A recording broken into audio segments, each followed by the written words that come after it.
Our CART project was to take damaged or ruined photos from the community and restore them.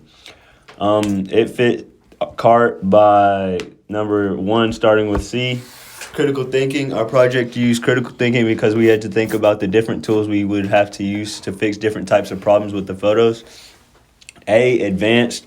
We used advanced technology because we had to use things like the snipping tool and Adobe Photoshop. R, this project was real because we actually made it happen, and at the beginning we made realistic goals for ourselves.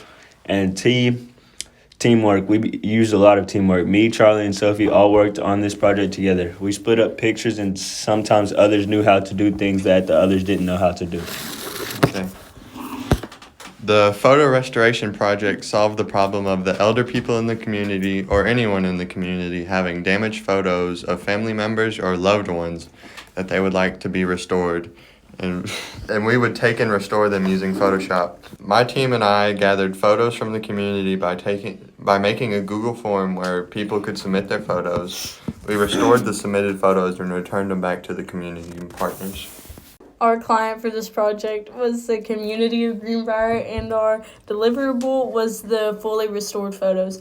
This year I've learned how to use Photoshop tools to restore photos and add color to them. I also learned how to use tools outside of Photoshop, such as snipping tools and Screencastify. I also learned how to use Premiere Pro. This year, I learned a lot in Premiere Pro.